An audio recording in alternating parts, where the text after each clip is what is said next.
नमस्कार।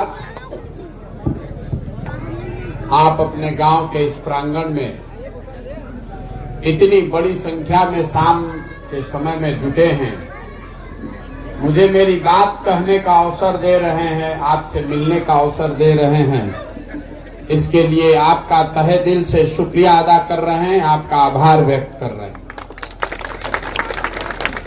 देखिए, हमारा नाम है प्रशांत किशोर। हम कोनो नेता ना हैं, हम विधायक मंत्री ना हैं, हम तो मुखिया सरपंच भी नहीं हैं। बिहार के साधारण परिवार के लड़के हैं। संकल्प लिए हैं कि गांव देहात शहर कस्बा जितना बिहार में बा में पैदल चल के जाए। अभी 182 दिन हो गए चलो, पूरा बिहार चले में अभी 1.5 बरिस लागी। अपन घर परिवार सुख सुविधा छोड़ के गाँवे गाँवे हम पैदल काहे के चलत नहीं। हमारा पैदल चले से तराउर गरीबी ना दूर होई। हमारे पैदल चलने से आपका कोई कष्ट नहीं दूर होगा। हम किसी का मदद भी नहीं करते। हम रास्ता में चलता नहीं, आदमी 100 गो समस्या बतावता। कोई राशन कार्ड के बारे में बतिया रहल बा, कोई नाली गली सड़क के बारे में बतावता, कोई पानी के समस्या बतावता, कोई पढ़ाई के समस्या बतावता। हम सुनता नहीं सब, लेकिन हम मदद किसी का नहीं करते। कैसे कि मान ले कि हम कोई के मदद एक आदमी के करियो दी तो उसे राउर जिंदगी ना सुधरी। राउर जिंदगी एक आदमी के हम ठेका लियो ली तो उसे 13 करोड़ आदमी के तो जिंदगी ना सुधरी। इस बिहार के अगर सुधारे के बाद एकरा के कोनो नेता ना सुधार सके। कोई नेता कोई दल बिहार को नहीं सुधार सकता है। 13 करोड़ लोगों का जिंदगी को सुधारना है तो आपको ही तैयारी करना पड़ेगा।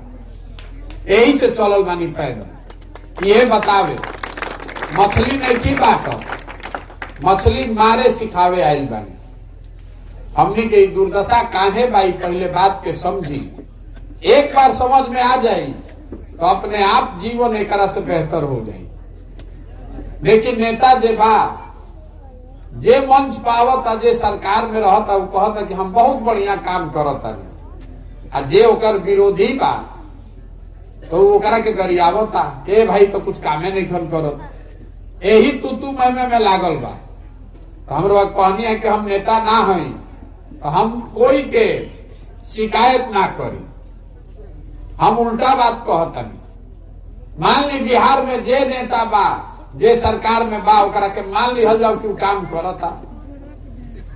जे भी नेता रहल, आज रहे चाहे पहले रहे, जौन काम कैलस चाहे करे के दावा करता, सबके सही मान लिया। हमें बहस के मुद्दे नहीं थे कि के का कैलस के ना कैलस। जिसने भी जो काम किया है या करने का दावा करता है उसको मान लीजिए। हमने के मान लिहल जाओ कि 40 बरिस में कांग्रेस बहुत काम कैलस बिहार में। मान लिहल जाओ कि भाई 15 साल में लालू जी के राज में गरीबों को, वंचितों को आवाज मिल गया। मान लिहल जाओ कि नीतीश कुमार और भाजपा वाला लोग मिल के सड़क बिजली बना दिहल। लेकिन अगर सब के बात के सही मानियो लियाओ तो वो हमनी के आज जो दुर्दशा बा तो आंख के सामने ही बा। सब के काम के लिए उसका सम्मान है। लेकिन आज की सच्चाई यही है कि देश में बिहार सबसे गरीब, सबसे पिछड़ा, सबसे ज्यादा अशिक्षित, सबसे ज्यादा भूखमरी और बेरोजगारी वाला राज्य है। यही तो सबके बुझाता। बहस करे के कोनो में मुद्दे नहीं थे। तो जौना रास्ता पर हमनी के 50 बरिस से चलता नहीं जा, अब बिहार उसे ना सुधरल तो अगला 50 बरिस में वो रास्ता पर चल के ना सुधरी। कुछ तो ऐसा बात बा जो हमनी के पकड़ में नहीं थे आवत। ना तो दूसर राज्य कहां से कहां चल गए। जब देश आजाद भइल तो बिहार और तमिलनाडु बराबर रहा। आज तमिलनाडु बिहार से 6 गुना बड़ा हो गया। आपका हमारा घर का भाई बच्चा तमिलनाडु में जाकर मजदूरी कर रहा है। तो हमने के दुर्दशा सुधरत काहे नहीं के बात के समझी। देखिए, दुनिया भर में जितना विद्वान बाड़न वो गरीबी से निकलने का उन्होंने 3 ही रास्ता बताया है। पहला रास्ता है पढ़ाई। अगर राउर बच्चा पढ़ लिख जाई, पढ़ लिख के ओकरा नौकरी मिल जाओ, तो राउर गरीबी दूर हो सकेला, जीवन सुधर सकेला। दूसरा रास्ता है खेती। अगर पढ़ाई ना होके, जमीन होके खेती लाए, तो खेती किसानी करके भी रउआ अपन जीवन सुधार सकतानी। और तीसरा रास्ता है पूंजी, पैसा। अगर पढ़ाइयो नहीं थे, खेती लायक जमीनों नहीं थे, लेकिन पैसा होके, तो दुकान दौरी, रोजी रोजगार, व्यापार करके आगे बढ़ सकतानी। तो बिहार में रउआ ध्यान से देखो, तो रउआ पता चली कि ज्यादातर आदमी के पास ये तीनों में तीनों चीज नहीं। समाज में जितना आदमी गरीब है, उसके बच्चों के पढ़ने के लिए सुविधा ही नहीं है। राउर लड़का पढ़े जाता तो पढ़त नहीं थे, खिचड़ी खा के घरे चल आवता। आज पैसा वाला आदमी जब बाड़न जे प्राइवेट में पढ़ावता लड़का, ओहू स्कूल में कोनो बहुत बढ़िया पढ़ाई नहीं थे हो। कोई गलती से कॉलेज तक पहुंचियो गई, तो कॉलेज में भी पढ़त नहीं था। हम लड़का गईलन, नाम लिखैलन, 3 बरिस के डिग्री 5 बरिस में लेके चल अलन। पढ़ाई ना स्कूल में होता ना कॉलेज में होता। तो जब आपका बच्चा पढ़ेगा ही नहीं, तो डॉक्टर, इंजीनियर, कलेक्टर तो बनियन ना, उनका मजदूरे बने पड़ी। सीधा उपाय बा। देखिए, हमार अपन बाबा मजदूर रहन, बैलगाड़ी चलावत रहन, बनिहारी कर के बैलगाड़ी चला के हमारा बाबूजी के पढ़ैलन। तो हमार बाबूजी डॉक्टर हो गए। हमार बाबूजी हमरा के पढ़ैले बड़न, तब न हम खड़ा होके बोलत नहीं। जब आपका बच्चा पढ़िए नहीं रहा है, तो आपका जीवन सुधरेगा कैसे?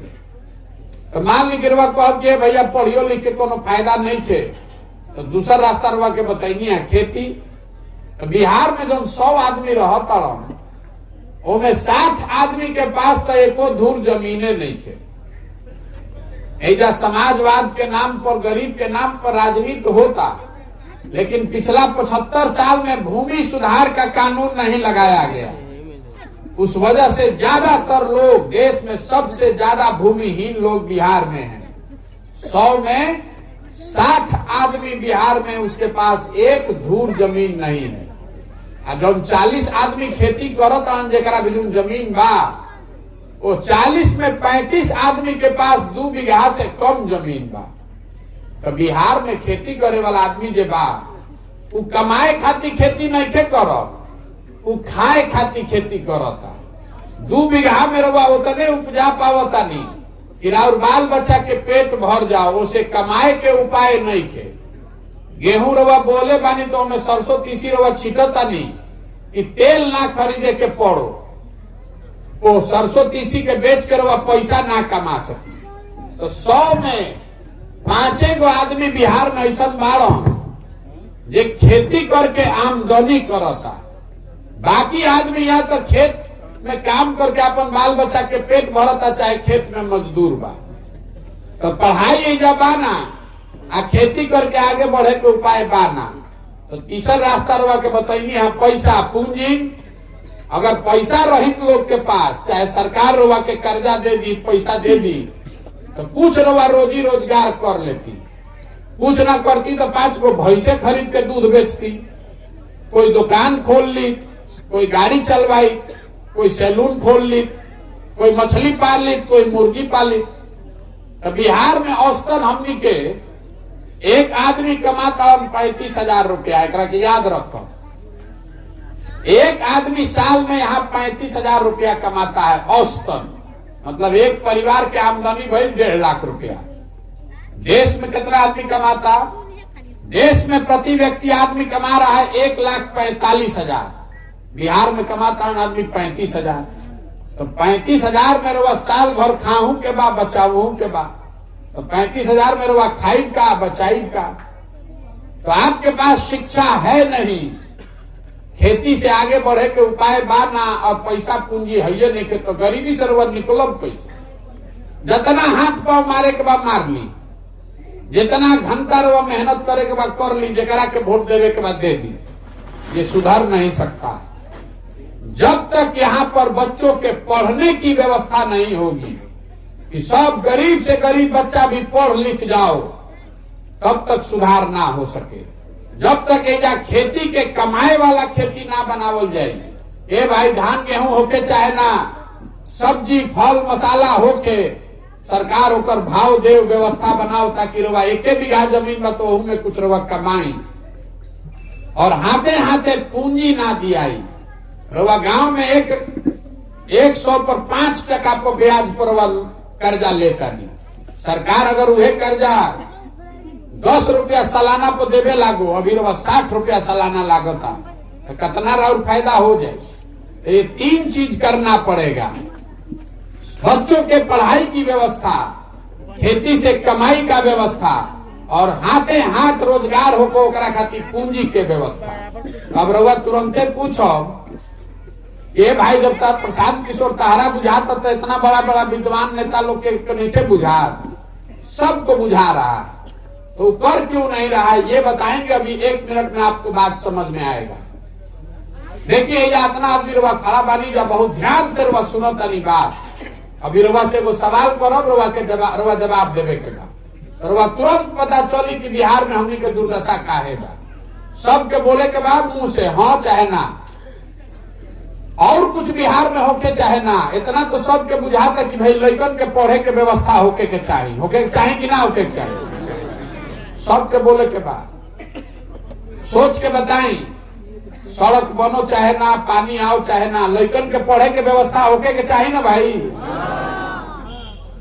सब कोई कहता, आधार भी कहलस आधार ना कहलस, लेकिन इतना तो बुझाता कि पढ़े के व्यवस्था होके के चाहिए।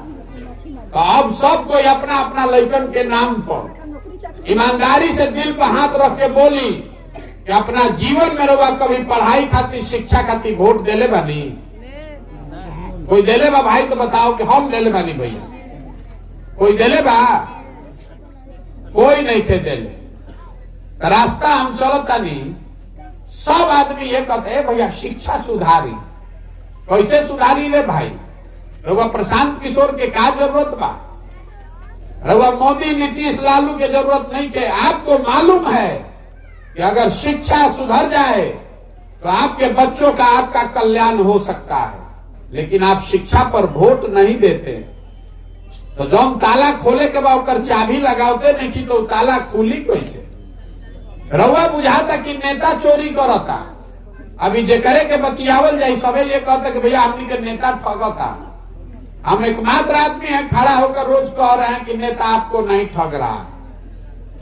नेता अगर आपको ठगता तो एक बार नेता ठगी, दूसरा बार रउआ जान जाती, फिर ना ठगती, 2 बार ठगी, तीसरा बार रउआ जान जाती। अगर रउआ 50 बार इसे ठगाता नहीं, अलग अलग नेता आकर आपको ठग रहा है, इसका मतलब है कि कुछ गलती हमनियों में बा। हम आपको बता रहे हैं कि आपको लगता है कि आप वोट ठीक दे रहे हैं, नेता काम नहीं कर रहा है।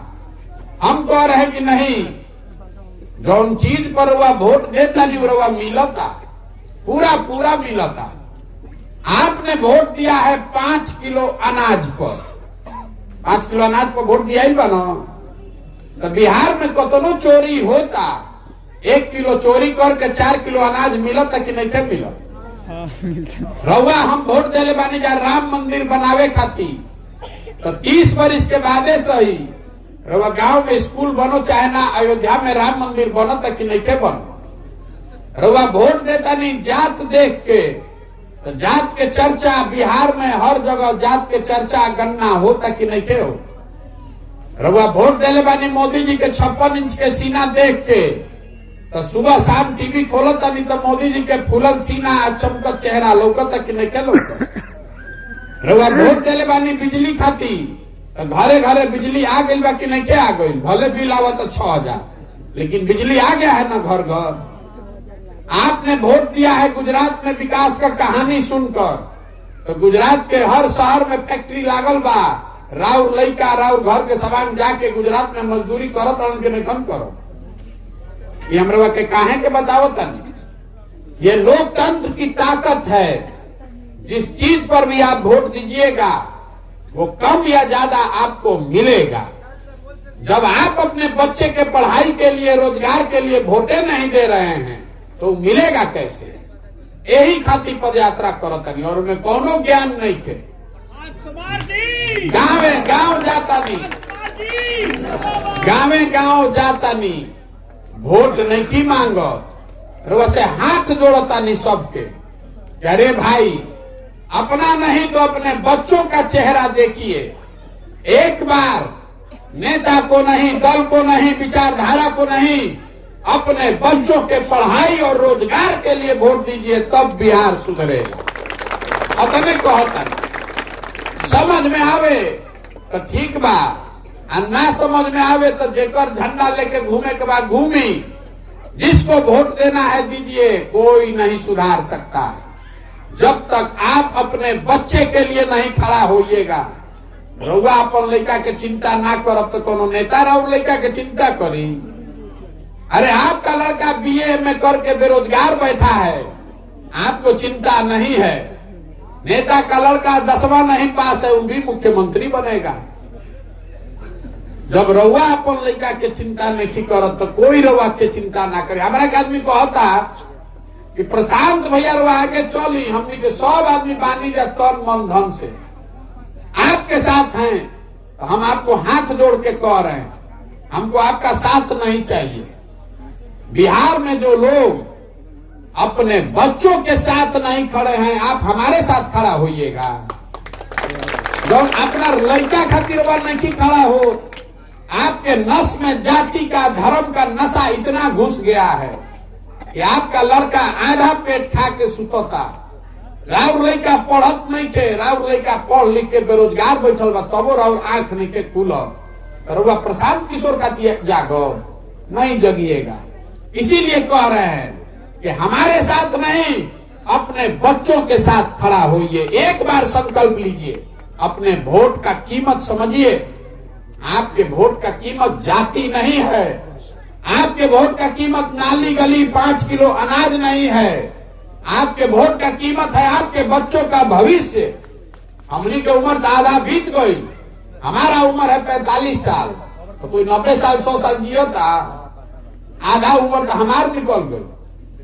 अरे कम से कम अपने बच्चों के लिए तो संकल्प लीजिए कि अपन जिंदगी तो बीत गई, अपन लड़कन के जिंदगी सुधारी, लड़कन को पढ़ाइए, उनके लिए रोजगार का व्यवस्था कीजिए, तबे सुधरेगा, न तो नहीं सुधरेगा। एगो प्रशांत किशोर आजाद की 10 प्रशांत किशोर, ये नहीं सुधर सकता है जब तक आप नहीं सुधरिएगा। ये संकल्प दिलावे खातिर गाँव गाँव घूमता नहीं। आदमी कहता है भैया ये तो बुझाता तो वोट के करा के दिया। एजा तो 2 गो दले बा, एगो मोदी जी के भाजपा, एगो लालू जी के ललटे। नीतीश कुमार बेचारे के तो पते नहीं थे कि कब ललटेन पकड़ के लटक जाइए ना, कब फूल पर बैठ के पवरे लगी। केकरा के वोट दिया तो हम आप दल बनाइए। हमारा आदमी कहो तो दल बनावो, तो हम दल काहे नहीं बनावो भैया? बिहार में दल कैसे बनेला? जे बनैलस दल वह हो गई दल के नेता। आइयो कह दिलस कि हमारा बाद हो हमार बेटा। कुल जाना तो लोग बिहार के आदमी जीवन भर झंडा लेके ढोआ जा। वो दल विकल्प नहीं है, वो तो परिवार का शासन है। अगर उसको तोड़ना है, विकल्प आपको हमको बनाना है, तो जो रास्ता महात्मा गांधी ने दिखाया, गांधी जी ने आजादी कैसे दिलवाई? गांधी जी वोट लेके दल बना के आजाद करे लोग।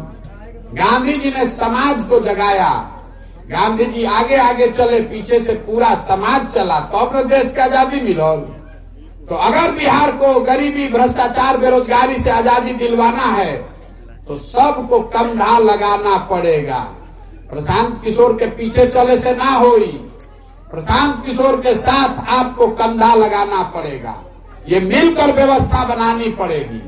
तो पदयात्रा इसलिए कर रहे हैं कि गांव देहात, शहर, कस्बा से हर वो आदमी जो कह रहा ना भैया हमने के घर के बनावे के बाद, उसको बता रहे हैं कि आप व्यवस्था का चिंता मत कीजिए, संसाधन, जनबल, बाहुबल का चिंता मत कीजिए, रणनीति का चिंता मत कीजिए। वो चिंता अपने भाई, अपने बेटे प्रशांत किशोर पर छोड़िए। आप अपने बच्चे के लिए खड़ा होइए, खड़ा होइए। हम हाथ पकड़ के आपको जिताएंगे। ये हमारा के जाना था, ये न जाना था कि जौना दल के जौना नेता के हम हाथ पकड़ता नहीं चुनाव जीत जाला।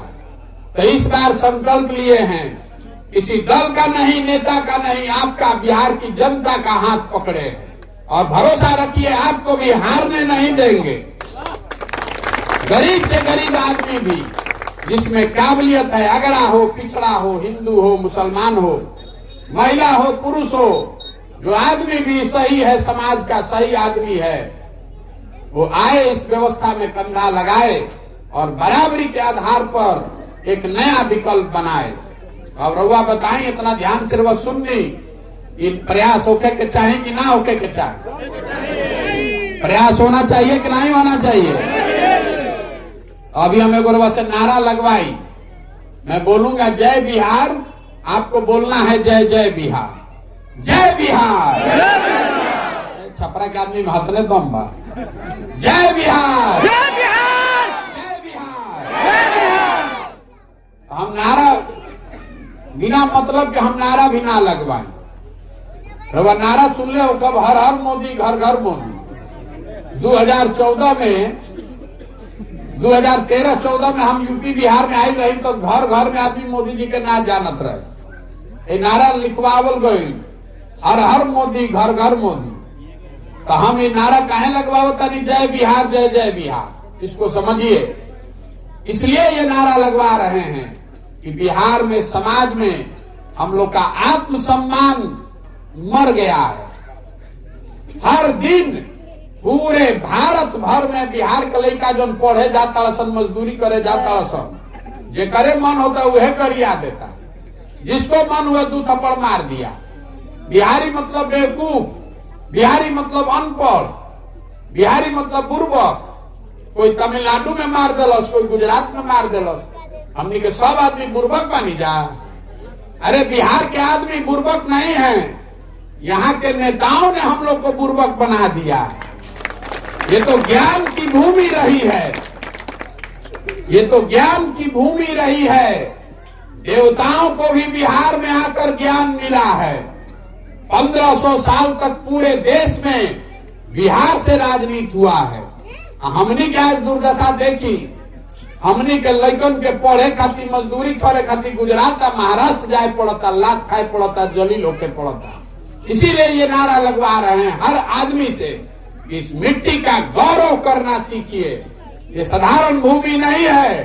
एक बार आप खड़े हो जाइएगा, अपने बच्चों के लिए खड़े हो जाइए, तो आप में, इस मिट्टी में, यहाँ के लड़कों में वो ताकत है कि हम लोग यहाँ ऐसी व्यवस्था बना सकते हैं कि पुराने जमाने के तरह देश भर से लोग पढ़ने के लिए और रोजगार के लिए बिहार में आएंगे। आप देखिएगा यहाँ के लोगों की ये ताकत है। अब हमारा के आदमी कहता ये भैया इतना बढ़िया बढ़िया बतियावत प्रशांत किशोर अपना खातिर का चाहता। कुछ आदमी के बुझाते कि हम बिहार में सरकार बनावे आई बानी, तो हम आपको बता रहे हैं कि आप हमको नहीं जानते, आप हमको नहीं जानते हैं। हम इतना छोटा सपना लेकर नहीं पैदा हुए। अगर हमारा सरकार में आवे कर रही तो नीतीश कुमार तो बेचारे रोजे फोन करते बाण, घबराते बाड़ा, काले जाएगा सरकार में शामिल हो जाए। ये सरकार बनाने का अभियान नहीं है। अपना जीवन का सब कुछ दांव पर लगाए हैं, क्योंकि मेरा सपना है कि अपने जीवन काल में इस देश के सबसे गरीब और पिछड़े राज्य बिहार को समृद्ध और अग्रणी राज्य के तौर पर देखना चाहता हूं। मेरा सपना है कि मेरे जीवन काल में ऐसा दिन आना चाहिए जब गुजरात, महाराष्ट्र, पंजाब से लड़के आकर बिहार में रोजी रोजगार करें, तब मानेंगे कि बिहार में विकास हुआ। आप बताइए कि होना चाहिए कि नहीं होना चाहिए? होना चाहिए ना भाई। हमने के लड़का पूरा भारत में घूम के मजदूरी करे खातिर पैदा भइल बड़न। संकल्प लीजिए, बिहार में ऐसी व्यवस्था बनाइए कि हम लोग के बच्चों को पढ़ने के लिए और रोजगार के लिए कहीं बाहर जाकर जलील नहीं होना पड़े। अगर ये बात समझ में आवे तो जन सुराज से जुड़िए, इसके मालिक मुखिया बनिए। और नहीं समझ में आए तो जिस दल का भी झंडा लेकर ढो रहे हैं ढोते रहिए, हमको उससे दिक्कत नहीं है। लेकिन उस दल, किसी दल का और विचारधारा नेता को देखकर वोट देते रहिएगा तो आपके बेटे का कल्याण नहीं होना है। और आप अपने बच्चों के भविष्य के लिए खुद ही जिम्मेवार होइएगा।